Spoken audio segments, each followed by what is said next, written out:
নমস্কার বন্ধুরা, গল্পের চিলেকোঠা পরিবারে আপনাদের সকলকে স্বাগত জানাই। আমি সায়নী। আজ আমাদের নিবেদন বিখ্যাত লেখিকা শ্রীমতী প্রতিভা বসু রচিত শেষ অঙ্ক।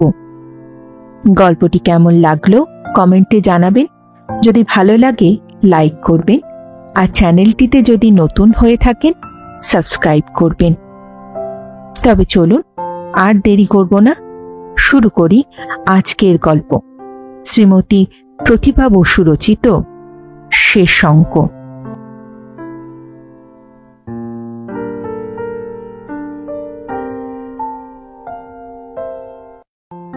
বিবাহের পক্ষে বিকাশেন্দু এবং সুচরিতা অর্থাৎ পাত্রপাত্রী দুজনের বয়সই একটু বেশি বলা যায়। বিকাশেন্দু প্রায় 40-এর কাছাকাছি আর সুচরিতার 34। সবচেয়ে যেটা আশ্চর্য, এই বয়স্ক পাত্রপাত্রীর বিবাহ রীতিমতো সম্বন্ধ করে স্থির হল। পাত্রপক্ষের গুরুজন পাত্রের দাদা বৌদি, আর পাত্রীপক্ষের গুরুজন বিধবা মা আর মামা। পাত্রপাত্রী দুজনেরই ইচ্ছে বিবাহ নিয়ে যেন হইহল্লা না করা হয়। সেই ইচ্ছে দুই পক্ষই পালন করল। মেয়ের বাড়িতে রেজিস্ট্রি হলো। অতি ঘনিষ্ঠ কয়েকজনকে নিয়ে একটা টি পার্টি হলো মাত্র। রাত 9টার মধ্যেই নীরব হয়ে গেল বাড়িটা। সুতরাং বিবাহের প্রথম রাত্রিতেই স্বামী স্ত্রী কারোরই আলাপ করবার সময় নিয়ে কোনো অসুবিধে হলো না। বিকাশেন্দু বিবাহের পূর্বে সুচরিতাকে দেখেনি, এখন দেখল। দেখতে সুচরিতা ভালো কি মন্দ সেটা মনে হলো না, তবে সবটা মিলিয়ে বেশ ভালোই লাগলো। কিন্তু ঠিক কিভাবে অপরিচিত সেই মেয়েটির সঙ্গে আলাপ শুরু করা যায় সেটা ভেবে ভেবেই যত যন্ত্রণা। জানলায় দাঁড়িয়ে অনেকগুলো সিগারেট খেল, তবুও কিছু সুরাহা হলো না। কেউ বলে না দিলে বিকাশেন্দুর বয়স যে 40 তাও যেমন বোঝা যায় না, তেমনি সুচরিতার বয়সও যে 34 সেটা বিশ্বাস করা যায় না। দুজনের চেহারাই অত্যন্ত কাঁচা, শ্যামলা শ্যামলা রঙের ওপর দুজনেই দেখতে সুশ্রী। যতক্ষণ বিকাশেন্দু জানলায় দাঁড়িয়ে আলাপের শুরুটা ভাবল, ততক্ষণে সুচরিতা গা থেকে সমস্ত গয়নাগুলো খুলে ড্রেসিং টেবিলের দেরাজে রাখল। বাথরুমে গিয়ে শাড়ি বদলে এলো। এসে দেখল বিকাশেন্দু শুয়ে পড়েছে। নিচু গলায় বলল, আলোটা কি নিভিয়ে দেব? বিকাশেন্দু চমকে উঠে বলল, হ্যাঁ, দিন নিভিয়ে। মুশকিলটা হলো তারপরে। চেনা নেই জানা নেই অন্ধকার ঘরে সহসা একজন অপরিচিত ভদ্রলোকের পাশে গিয়ে শুতে অত্যন্ত সংকোচ হল সুচরিতার।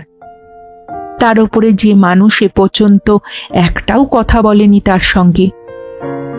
গ্রীষ্মকাল, গরমও পড়েছে বেশ। কিছুক্ষণ অপেক্ষা করার পর আস্তে আস্তে বালিশটা তুলে নিয়ে মেঝেতে শুল সুচরিতা।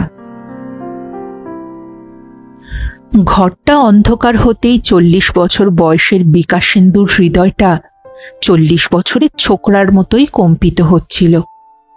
কিন্তু সুচরিতা যখন মেঝেতে শুল, সব কেমন গোলমাল হয়ে গেল। সে উঠে বসল তক্ষুনি, ঠেকে ঠেকে বলল, আপনি মানে আমি বলছিলাম যে মেঝেতে শোয়া মানে বিছানাটা তো বেশ বড়, আপনি শুলে আমার কোনো অসুবিধে হবে না। সুচরিতা শান্ত গলায় বলল, গরমে আমি মেঝেতে শুতেই ভালোবাসি। তাহলে আমি কি করব? যেমন শুয়ে আছেন তেমনই থাকুন না, আমার জন্য ভাববেন না। তাহলে কি রোজই এরকমই হবে? দোষ নেই। ছুটি মাত্র 3 সপ্তাহের। জানি, তারপর আমি আবার বম্বেতে চলে যাব। সেও জানি। তুমিও নিশ্চয়ই আমার সঙ্গে যাবে। 21টা দিন অনেকটা সময়, এসব নিয়ে আলোচনা নিশ্চয়ই আজই ফুরিয়ে যাবে না। কথা আরম্ভ করে বিকাশেন্দুর প্রথম আলাপের জড়তা কেটে যাওয়ায় এখন সে বিশেষ অসুবিধা বোধ করছিল না, কিন্তু স্ত্রীর বাক্যালাপের ধরনটা তার বেশ অদ্ভুত লাগলো। অপ্রস্তুত লাগলো নিজেকে, একটু অসম্মানিত বোধ হলো। চুপ করে থেকে বলল, আমার সঙ্গে যাবে কি যাবে না সেটা কি কোনো আলোচনার বিষয়? যদি না অন্য কোনো বিশেষ কারণ না থাকে। আপনি এতদিন বিয়ে করেননি কেন জানতে পারি কি? ফস করে এইমাত্র পরিণীতা কোনো স্ত্রী এরকম একটা প্রশ্ন করতে পারে সেটা ভাবতেই পারেনি বিকাশেন্দু, কিন্তু সে বেশ তৎপরতার সঙ্গেই জবাব দিল, সময় পায়নি। বলেই উল্টে প্রশ্ন করল, পাত্রের পরীক্ষায় তোমার কাছে আমি উত্তীর্ণ হয়েছি? আমি উত্তীর্ণ করবার কে? ওসব মা মামাদের কাজ। তারা বলেছেন অনেক কপাল করে জন্মেছিলাম, তা না হলে ডক্টর উপাধিধারী এমন একজন বৈজ্ঞানিকের সঙ্গে কি করে আমার বিবাহ হয়? বিকাশেন্দু হাসল, বলল, নিশ্চিত হওয়া গেল মা মামা যা ভেবেছেন তাদের কন্যাও কি তাই ভাবছেন? অতটা না ভাবলেও অন্তত কিছুটাও কি ভেবেছেন? এই প্রশ্নের রীতিমতো একটি গদ্যমার্কা জবাব দিল সুচরিতা। বলল, মেয়েরা পরাধীন, তাদের নিজস্ব মতের কোনো মূল্য নেই। নিজের আবেগপূর্ণ প্রশ্নের একটি আবেগপূর্ণ জবাবই প্রত্যাশা করেছিল বিকাশেন্দু, তাই আর কিছু না বলে পাশ ফিরে ঘুমাবার চেষ্টা করল। তার মতো বুদ্ধিমান ছেলের মগজে এটা ঢুকতে বেশি দেরি হলো না যে সুচরিতা নামের মেয়েটি বিয়ে করেছে বাধ্য হয়ে, এবং 34 বছর বয়স পর্যন্ত বিয়ে না করারও একটা বিশেষ কারণ আছে। মেয়েটি MA পাশ করেছে, দেখতে ভালো, মা বিধবা হলেও তার বাবা বেঁচে থাকতে মেয়ের জন্য একটা ইনশিওর করে রেখেছিলেন। সুতরাং মেয়েকে গরিবের মতো বিবাহ তারা দেননি। তবে মামার বাড়িতে তারা মা মেয়ে বিশেষ সমাদরে ছিলেন না, সেটা বৌদির কাছ থেকে শুনেছে বিকাশেন্দু। প্রথম রাতটা এভাবেই কাটল। দ্বিতীয় দিন সন্ধ্যাবেলা দাদা বৌদির বাড়ি এসে দেখল বিয়েটা রেজিস্ট্রি করে হলেও বৌদি হিন্দু বিয়ের মতো কাল রাত্রিটা মেনে সুচরিতাকে তার সঙ্গে শুতে না দিয়ে নিজের সঙ্গে নিয়ে শুলেন। আবার তৃতীয় দিন ছোট একটা আমন্ত্রণ নিমন্ত্রণের ব্যবস্থাও যেমন করলেন, তাদের বিছানাও ফুল দিয়ে সুন্দর করে সাজিয়ে দিলেন। তৃতীয় দিন রাত্রি আবার একা ঘরে দুজন। একটা বড় খাট না দিয়ে দুটো সিঙ্গল বেডই উপহার দিয়েছেন সুচরিতার মা। ঘরে একা হলে জুড়ে দেওয়া খাট দুটিকে বিকাশেন্দু আলাদা করে ফেলল। তারপর একটা খাটে শুয়ে পড়ল আলাদা হয়ে। সুচরিতা মনে মনে একটু লজ্জাবোধ করল, একটু স্বস্তিবোধও করল, একই সঙ্গে কিছুটা কষ্টেরও উদ্রেক হল। মানুষটি যে সত্যি ভদ্রলোক তাতে যেমন কোনো সন্দেহ নেই, তেমনি তিনি যে সবটাই বুঝতে পেরেছেন সেটা বুঝতেও বিলম্ব হল না। মামার বাড়িতে সুচরিতা সুখে ছিল না। মামিমা তাকে আর তার মাকে প্রায় বোঝা বলেই মনে করতেন। দোষ দেওয়া যায় না। MA পড়তে পড়তে যখন বাবা হঠাৎ মারা গেলেন, সঞ্চয়ের ঘরটি দেখা গেল একেবারেই শূন্য। অবশ্য এত অল্প বয়সে যে মারা যাবেন সে কথাও বাবা নিশ্চয়ই ভাবেননি।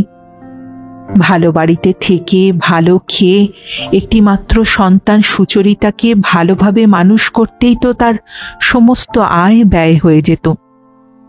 সুতরাং বাড়াবাড়ি ছাড়তে হলো, মামার কাছে এসেই উঠতে হলো শেষে। MA পরীক্ষার দেরি ছিল না। পরীক্ষা দিয়েই চাকরির ধান্দায় ঘুরতে লাগলো সুচরিতা। বিটিটাও পাশ করে ফেলল। মাস্টারির কাজে ওটা কার্যকরী হবে। আর সেই সময়ই জয়ন্তর সঙ্গে দেখা হয়ে গেল। বাবা যখন চুঁচুড়ায় পোস্টের ছিলেন, সেই তখনকার জয়ন্ত। তখন জয়ন্ত 18-19 বছরের ছেলে ছিল। ভীষণ ভালো লাগতো তাকে। আর দেখা হলো তারপর সেই প্রায় 15 বছর পর। কিন্তু কি আশ্চর্য, দুজন দুজনকে তৎক্ষণাৎই চিনে ফেলল। সূত্রপাতটা এই। তারপর থেকে কি যে হয়ে গেল, 2-4 দিন দেখাশোনা হতে হতে কখন যেন সব অন্যরকম হয়ে গেল। সেই গোলমালটাই চলেছিল 28 থেকে 34 বছর পর্যন্ত। চুঁচুড়ায় জয়ন্তরা বেশ ধনী পরিবার। 5 জন নিয়ে যৌথ সংসার। তিলের ব্যবসায় লক্ষ লক্ষ টাকা জমিয়ে রেখে গেছেন পূর্বপুরুষেরা। বর্তমান পুরুষেরাও সেই ব্যবসায় কম ইন্ধন যোগাচ্ছেন না। শুধু ছিটকে গেছে জয়ন্ত। সে ব্যবসায় না ঢুকে বিএ পাশ করে চাকরিতে ঢুকেছে। সুচরিতার চাইতে বছর 4 বড়। যখন নতুন করে দেখা হয়েছিল, তখন অবশ্য কারো বয়সী এতটা ভারী হয়ে যায়নি। হয়েছে এই 5-6 বছরের কালো প্রবাহে। জয়ন্ত প্রেমে পড়লে কি হবে? বাড়ির আর 5 জন তো পড়েনি। তারা সবাই এক বাক্যে নারাজ। তাদের কুলীন ব্রাহ্মণ পরিবার। ছেলে চাইলেই কি একটি কায়স্থ, তাদের ভাষায় শূদ্র মেয়ের সঙ্গে বিয়ে করতে পারে? খোকা যে কি দেখে মজল, সে কথাও তারা আবিষ্কার করতে পারল না। ওই তো মামার বাড়িতে পাত্তা না পাওয়া একটা মেয়ে, পুরুষের মতো চাকরি খোঁজে খাদ্যাভাবে। তার উপর দেখতেই বা কি, বাগডাসার মতো একহারা লম্বা চেহারা। পড়াশুনো করতে করতে সারা অঙ্গে পুরুষালী ভাব। রং ময়লা, মুখ চোখেরই বা কি ছিরি। এর সঙ্গে তারা দেবেন ছেলের বিয়ে? প্রশ্নই ওঠে না। তারপরেও যদি জয়ন্ত কথা না শোনে, তবে মা আত্মহত্যা করবেন এবং কুলে কালি দেওয়া ছেলেকে বাপ তৎক্ষণাৎ ত্যায্য পুত্র করবে। 5-6 বছর ধরেই টানাপোড়েন চলেছিল। জয়ন্ত তাকে ছাড়েও না, বিয়েও করে না। পরিবারটি যে একান্তই অন্ধকারে আচ্ছন্ন, সেটা তাদের মতামত শুনেই বোঝা যায়। সেই পরিবারের জন্যে জয়ন্ত কিছুটা অগ্রসর হলেও পরিবার ত্যাগ করে, বৈভব ত্যাগ করে বিবাহ করবে এমন সৎসাহস তার হয়নি। সুচরিতাও আর বাড়িতে তিষ্ঠতে পারছিল না। মামা মাসির কটূক্তি সহ্য করা বাস্তবিকই অত্যন্ত কঠিন বোধ হচ্ছিল। তার উপরে মা একদিন বললেন, লেখাপড়া শিখেছিস, একটা স্কুলেও কাজ করছিস, বাড়িতে অবাধ স্বাধীনতায় মানুষ হয়েছিস, তোর কি একটা আত্মসম্মান বলেও কিছু নেই স্বভাবে? তুই কি বুঝতে পারছিস না জয়ন্তর এমন সাহসই নেই যে বাড়ির অমতে কিছু করে? আমি বলছি শোন, ও এভাবেই থাকতে থাকতে ঠিক একদিন পরিবারের পছন্দ মতো একটা বিয়ে করে বসবে। হয়তোবা করেও ফেলেছে। এই কথাটা যে সুচরিতার মনে উঁকি মারেনি তা নয়, এবং আজকাল যে মাঝে মাঝেই ডুব মারে জয়ন্ত, সেটাও বেশ লক্ষণীয়। কিন্তু প্রেম অন্ধ। তার জীবনে জয়ন্ত থাকবে না, এ কথা সে কোনো মতেই মেনে নিতে পারে না। একটা জেদও যে কাজ করে। মাঝে মাঝে অবসাদও আসে, বিরক্তও লাগে। এমনকি জয়ন্তর এই মানসিক দুর্বলতাও তাকে যথেষ্ট পীড়িত করে। কোনো কোনো দিন বেশ তর্কাতর্কি, রাগারাগিও হয়। নিজেকে অপমানিতও লাগে। তবুও যে কেন নিজেকে ছাড়িয়ে আনতে পারে না সুচরিতা, কে জানে। তারই মধ্যে হঠাৎ কার সুবাদে কেমন করে যে এই ভদ্রলোকের সঙ্গে তার সম্বন্ধ হলো, সেটা একটা বিধাতার বিধান ছাড়া আর কিছুই না। এই নিয়ে বাড়িতে কম হুলস্থুলুস হয়নি। প্রকৃতপক্ষে জয়ন্ত জয়ন্ত করতে করতে সুচরিতা যে প্রায় মধ্যবয়সী হয়ে যাচ্ছে, সে বিষয়ে সুচরিতার নিজের মনেও কোনো সন্দেহ নেই। কিন্তু শোনা গেল বিকাশেন্দু নামের পাত্রটি বহুকাল কানাডা প্রবাসী ছিলেন। বছর 3 আগে যখন তার পিতার অসুখ করল, তখন তিনি চলে আসেন। মাস 2 ভুগে পিতা স্বর্গত হলে বৌদি আর তাকে যেতে দেননি। ভদ্রলোক অল্প বয়সেই মাতৃহীন। 10 বছরের বড় দাদাকে তাদের বাবা একটু অল্প বয়সেই বিবাহ দিয়েছিলেন। স্ত্রী লোকহীন বাড়িতে তারা 3টি পুরুষ বড়ই বিড়ম্বিত বোধ করছিলেন। বিকাশেন্দু বৌদির কাছে তার নিজের ভাইয়ের মতোই অত্যাধিক আদরে আবদারে থাকতে লাগল। পিতামাতার বিচ্ছেদের বেদনার দুঃসহ কষ্টও যে ভুলে গেল। শ্বশুরও নিজের কন্যা স্নেহেই তাকে গ্রহণ করলেন, কিন্তু সেই স্নেহ যদিও ভোগ করা তার বেশি দিন কপালে ঘটল না। মারা গেলেন তিনিও। প্রকৃতপক্ষে বৌদিটি অসামান্য ভালো মেয়ে। বিয়ে পড়তে পড়তে তার বিয়ে হয়, কিন্তু পড়া বন্ধ হয় না। পড়া শেষ হলে একটা স্কুল মাস্টারিও তার জুটে যায়। একটি মাত্র মেয়ে, বিয়ে হয়ে গেছে। বিকাশেন্দুকে তাই আর বিদেশে না যেতে দিয়ে তিনি যা দিলেন তার নাম বিবাহ। এই বৌদি সুচরিতাকে কোথাও কোনো এক বিয়ে বাড়িতেই বোধহয় দেখেছিলেন। খোঁজ করে জানলেন তারই এক সম্পর্কিত পিসিমার ভাগ্নির ভাগ্নি। তার নিজের দেওরটিও তো আর খোকা নেই। ঠিক বয়সের মেয়ে পাওয়াও তো দায়। বিধাতার নির্বন্ধ। বৌদির ব্যাকুল অনুরোধে বিকাশেন্দুরও মনে হলো করেই ফেলি একটা বিয়ে। বেশ একটা বন্ধু পাওয়া যাবে। বাড়ি ফিরে দেখা যাবে সেই বন্ধু কেমন উৎসুক হয়ে তার জন্য অপেক্ষা করছে। বৌদির চিঠিতে মেয়েটি বিষয়ে সব জেনে রাজি হয়ে গিয়েছিল বিকাশেন্দু। এদিকে সুচরিতাও জয়ন্তর অপেক্ষায় ক্লান্ত হয়ে বাড়ির গঞ্জনা শুনে মায়ের অসম্মান দেখে বলে দিলেন, ঠিক আছে, যা ইচ্ছে করো তোমরা। তারপর থেকে যে কি মন খারাপ কাকে বলবে। বিয়ে হয়ে ভালো ভদ্রলোকটির জন্যও সুচরিতার মন খারাপ হলো। অকারণে একে সে কষ্ট দিয়ে যাচ্ছে, সেটাও যে তার ভালো লাগছে না। বিকাশেন্দু, যাকে এ বাড়িতে বিকাশ বলে ডাকে, তিনি নিজে। এবারই যিনি বৌদি, তিনি, যিনি দাদার বৌদির একমাত্র মেয়ে মধুশ্রী, প্রত্যেকেই এত বন্ধুতা সম্পন্ন এবং সর্ববিষয়ে এত আধুনিক যে এমন সুন্দর একটা পরিবারে নিজেকে প্রায় বেমানান বলেই মনে হয় সুচরিতার। এদিকে পাছে দাদা বৌদির মনে কষ্ট হয়, সেজন্য রাত্রিবেলার নিঃশব্দ বিকাশেন্দু দিনের বেলায় অন্য ব্যবহার করে। হাসি ঠাট্টা ইয়ার্কি তো করেই, তার উপরে সুচরিতার সঙ্গেও এমন ব্যবহার করে যে কার সাধ্য বোঝে রাত্রিবেলা দরজা বন্ধ করে একা হলেই এরা দুজন এক স্টেশনে অপেক্ষারত দুটি যাত্রী মাত্র। প্রতিদিন সেই একই ব্যবস্থা। রাত্রি হলে পৃথক শয্যা, সকাল হলে খাট দুটি জুড়ে পরিচ্ছন্ন যুগল শয্যা।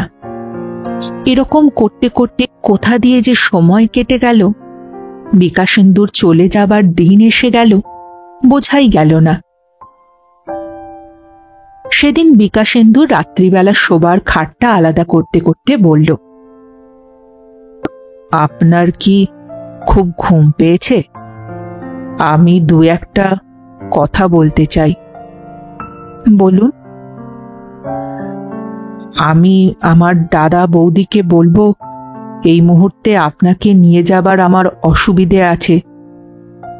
মানে আমি আপনাকে সর্ববিষয়ে স্বাধীন করে দিয়ে যেতে চাই। কিভাবে কিভাবে সেটা একটু চিন্তা করারই বিষয়। আমি আমার দাদা বৌদিকে কষ্ট দিতে দ্বিধা করছি বলেই উপায়টা ঠিক গুছিয়ে আনতে পারছি না। আমি অনেকদিন বিদেশে ছিলাম, জানেন বোধহয়। হ্যাঁ, জানি। ভাবছি আমি সেখানেই ফিরে যাব। অধ্যাপনা করতাম, ছাত্ররাও আমাকে ভালোবাসতো। ফিরে গেলে মনে হয় চাকরি পেতে আমার অসুবিধে হবে না। যদি বলেন একটি মিউচুয়াল ডিভোর্সের ব্যবস্থা করতে পারি। এবার ধক করে উঠল সুচরিতার বুকটা। সে জবাব দিল না। বিকাশেন্দু বলল,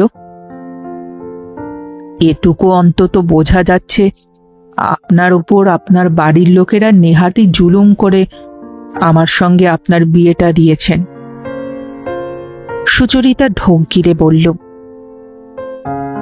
অনুমানটা অসত্য নয়, তবে অর্ধসত্য। অর্ধসত্য মানে আমি অমত করিনি। কেন করেননি? কেন করেনি অমত সুচরিতা, এ কথার জবাব দেওয়া একটু কঠিন। দুজনে দুই খাটে মুখোমুখি বসে আছে, আলো জ্বলছে ঘরে। চোখে চোখে তাকালো সুচরিতা। সঙ্গে সঙ্গে সে বুঝতে পারল, এতদিন সে শুধু একটা প্রতিশোধ স্পৃহা, আত্মসম্মানের দায় আর একটা মৃত অভ্যাসের পিছনেই ছুটছে। সেই অভ্যাসের নাম জয়ন্ত, কিন্তু মানুষ জয়ন্তর অস্তিত্ব ছিল না কোথাও। ছিল কতগুলো তিক্ততার স্তূপ। তা নইলে চোখে চোখে তাকানো মাত্রই এরকম একটা বৈদ্যুতিক শিহরণ তাকে অবশ করে দিল কেন?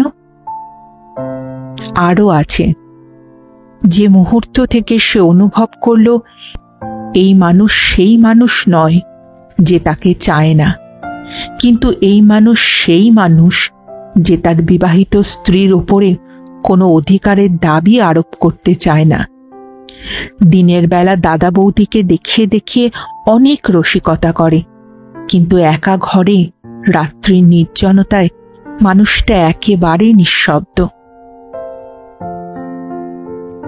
জবাব না পেয়ে বিকাশেন্দু বলল,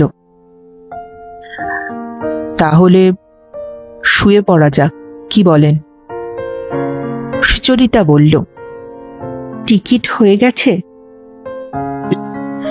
এসেই তো প্রথমে টিকিটের কাজটি সাঙ্গ করে নিয়ে তবে বাড়ির দিকে রওনা দিয়েছি। টিকিট পাওয়ার যা হাঙ্গামা। কটা টিকিট কেটেছিলেন? বিকাশেন্দু একটু লজ্জিত হয়ে বলল, কেন, দুটো। আমি তো ঠিক এরকম ভেবে আসিনি। আমি খুবই দুঃখিত। না না, দুঃখের কি আছে? আমি সারাক্ষণ আমার কাজের মধ্যে ডুবে থাকি, ওই জন্যই বিয়ে ব্যাপারটা নিয়ে আমি মাথা ঘামাবার সময় পাইনি। বৌদির বায়না তো আজ থেকে নয়। এবার ভাবলাম মন্দ কি, করেই ফেলি না কেন। কথাগুলো বলে বিকাশেন্দু হঠাৎ শুয়ে পড়ল। টুক করে বেড সুইচটাও নিভিয়ে দিল। অন্ধকার করে দিল গোটা ঘরটা। পরের দিন সকালে চায়ের টেবিলে বসে বলল, বৌদি, সুচরিতা এখন আমার সঙ্গে যাচ্ছে না, বুঝলে। টিকিটটা ফেরত দিয়ে আসি, টাকাটা রিফান্ড পাবো। অনেক যন্ত্রপাতি কিনতে হবে, কাল সারাদিন তো সময় পাবো না। বৌদি বললেন, সে কি, বিয়ে করেও একা একা থাকবে নাকি গিয়ে? সুচরিতা একটু হাসল, কিন্তু জবাব দিল না। তারপরে দিনটা যে তার কিভাবে কাটল সে কথা শুধু সে নিজেই জানে। আবার সেই অন্ধকার রাত্রির একা ঘর, দুই খাটে দুজন যাত্রী নিঝুম, দুজনের কারো চোখেই ঘুম নেই। বিকাশেন্দুর অদ্ভুত একটা কষ্ট হচ্ছে বুকের মধ্যে। সবচেয়ে আশ্চর্য, সেটা সুচরিতারই জন্যে। সে স্পষ্ট বুঝেছে মেয়েটি তাকে ভালো না বাসলেও সে তাকে কেন জানি কেমন করে ভালোবেসে ফেলেছে। হঠাৎই একটা মৃদু স্বর কানে ভেসে এলো, টিকিটটা কি ফেরত দিয়ে দিয়েছেন? উপায় কি? কখনো বলেছি যে যাব না? সব কথাই কি মানুষ মুখে বলে? তবে কি করে বলে? ব্যবহারে। কি ব্যবহার আমি করেছি যে আপনি ওসব থাক এখন। আমি খুব ক্লান্ত। বলতে গেলে আর মাত্র কয়েকটা ঘন্টাই তো আছি। দয়া করে এই সময়টুকু সহ্য করুন। এবার সুচরিতা আর নিজেকে আটকাতে পারল না, বলে উঠল, তাই বা কেন সহ্য করব? সহ্য আমি অনেক করেছি, আর পারবো না।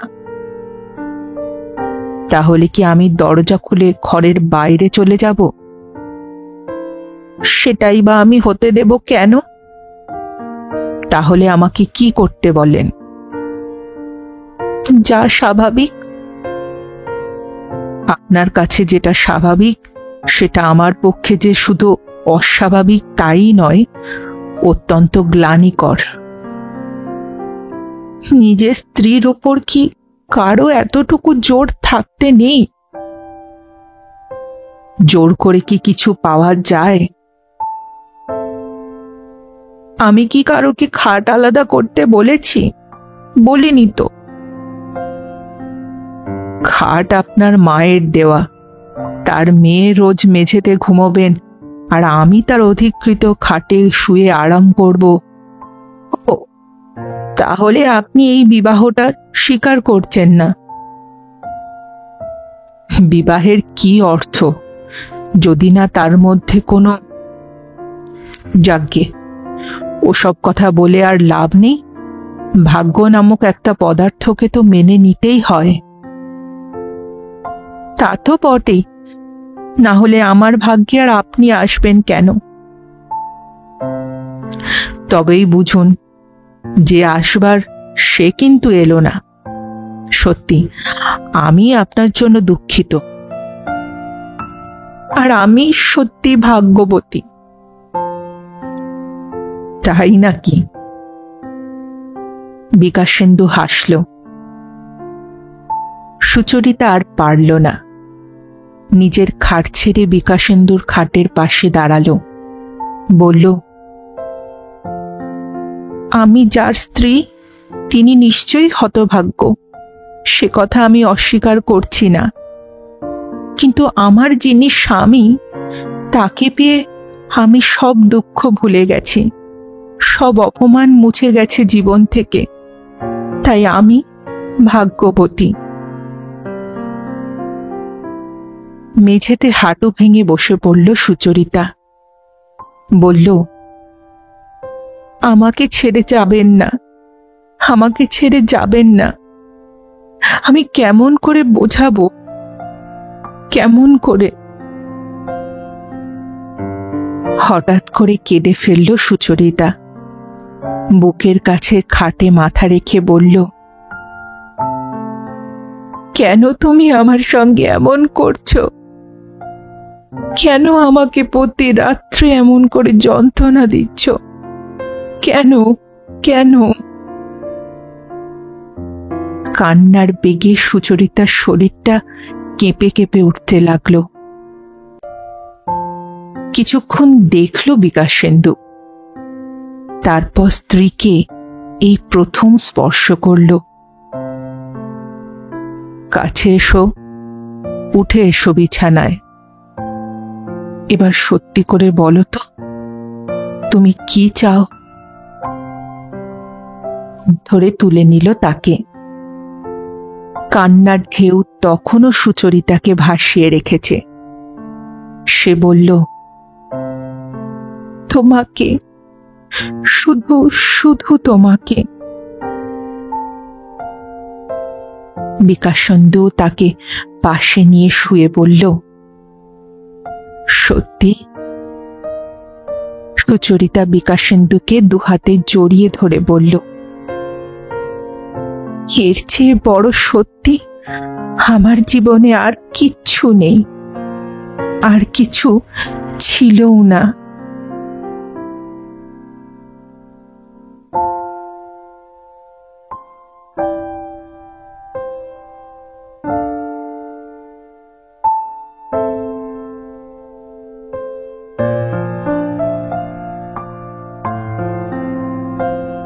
শুনছিলেন আজকের গল্প শ্রীমতী প্রতিভা বসু রচিত শেষ অঙ্ক। ফিরে আসছি আরেকটি গল্পের সঙ্গে কিছুদিনের মধ্যে। ততদিন ভালো থাকবেন, সুস্থ থাকবেন এবং গল্পে থাকবেন। আর আমার গল্প পাঠ ও উপস্থাপনা যদি ভালো লাগে তাহলে লাইক ও কমেন্ট করতে ভুলবেন না। আর চ্যানেলটিতে যদি নতুন হয়ে থাকেন সাবস্ক্রাইব করবেন। এতে আমার উৎসাহ ও আত্মবিশ্বাস দুই বাড়ে। তাহলে আজ এখানেই বিদায় নেব। আবার দেখা হচ্ছে। নমস্কার।